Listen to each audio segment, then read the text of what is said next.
Central ઝોનમાં આવેલ વરિયાવ બજાર ખજુરાવાડીના વિસ્તારમાં છેલ્લા એક અઠવાડિયાથી દૂષિત પીવાના પાણી પીવા માટે લોકો મજબૂર બન્યા છે।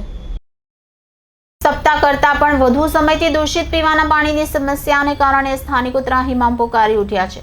રહેવાસીઓ દ્વારા આ સમસ્યા અંગે ઓનલાઈન ફરિયાદ કરવા છતાં વહીવટીતંત્ર દ્વારા આંખ આડા કાન કરવામાં આવી રહ્યા હોય તેમ ફલિત થઈ રહ્યું છે, જેને પગલે હાલાકીનો સામનો કરી રહેલા નાગરિકોમાં પણ આક્રોશની લાગણી પ્રસરી જવા પામી છે। આશ્ચર્યની વાત એ છે કે આ વિસ્તાર જ્યાં આવેલ છે ત્યાં જ મહાનગરપાલિકાની વડી કચેરી હોવા છતાં વહીવટીતંત્રની આળસ ચર્ચાનો વિષય બનવા પામ્યો છે। સૂત્રો પાસેથી જાણવા મળતી માહિતી અનુસાર શહેરના સેન્ટ્રલ ઝોન વિસ્તારમાં વરિયાઈ બજાર પાસે વોર્ડ નંબર 12માં ખજુરાવાડીમાં છેલ્લા એક સપ્તાહ કરતાં પણ વધુ સમયથી પીવાનું પાણી ડોળું અને જીવાતોવાળું આવી રહ્યું છે। આ અંગે સ્થાનિકો દ્વારા સેન્ટ્રલ ઝોનમાં રજૂઆત કરવાની સાથે સાથે ઓનલાઈન ફરિયાદ પણ કરી હતી। જો કે મગનું નામ મરી પાડનાર મહાનગરપાલિકાનું વહીવટીતંત્ર આ સમસ્યા અંગે ધરાર આંખ આડા કાન કરી રહ્યું હોય તેમ નજરે પડી રહ્યું છે। છેલ્લા એક સપ્તાહથી ગંદુ અને ડોળું પાણી આવતા ગૃહિણીઓમાં ભારે રોષ ફાટી નીકળ્યો છે। રોગચાળો ફાટી નીકળે તેવી ભીતિ વચ્ચે પણ વહીવટીતંત્ર સમક્ષ ફરિયાદ કરવા છતાં પાણીની સમસ્યા યથાવત રહેવા પામી છે।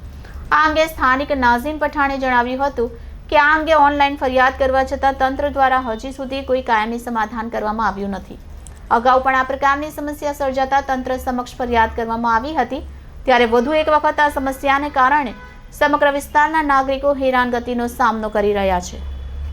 છેલ્લા 28 વર્ષ કરતાં વધુ સમયથી સુરત મહાનગરપાલિકામાં શાસન કરતા ભારતીય જનતા પાર્ટીનું શાસન આમ તો વિકાસમાં ખૂબ બણગા ફૂંકે છે। સુરત મહાનગરપાલિકા એક કહેવાતો સ્માર્ટ સિટી છે, પરંતુ સુરત મહાનગરપાલિકાની મુખ્ય કચેરી અને સેન્ટ્રલ ઝોનની મુખ્ય કચેરીથી માંડ અડધા કિલોમીટર દૂર આવેલ વરિયાઈ બજાર સ્થિત ખજુરાવાડીના વિસ્તારમાં છેલ્લા 15 દિવસથી જીવાતવાળું પાણી આવી રહ્યું છે। સુરત મહાનગરપાલિકાનું જે સાંજે પાણી સપ્લાય થાય છે એમાં પાણી જીવાતવાળું છે, પીવાલાયક નથી। એની સ્થાનિકો અગાઉ ફરિયાદો પણ કરી ઓનલાઈન, તેમ છતાં તંત્ર બિલકુલ આંખ આડા કાન કરી રહ્યું છે। અને ગઈકાલ સાંજે ત્યાંના સ્થાનિક આગેવાનોએ મને ફરિયાદ કરી અને એ ફરિયાદને આજે મેં મ્યુનિસિપલ કમિશનરના તંત્રને કાન આંબાડ્યા એમના આંખો ખોલવાનો પ્રયાસ કર્યો છે। દુઃખ એ બાબતનું છે કે સુરત મહાનગરપાલિકાની મુખ્ય કચેરી કે જ્યાં મ્યુનિસિપલ કમિશનર શ્રી ઉચ્ચ અધિકારીઓ અને મનપાના શાસકો બેસે છે, એનાથી માંડ અડધો કિલોમીટરના વિસ્તારની અંદર જો પાણીની આવી સમસ્યા હોય પીવાના, તો એ ભારતીય જનતા પાર્ટીના શાસન માટે ખૂબ શરમજનક બાબત છે।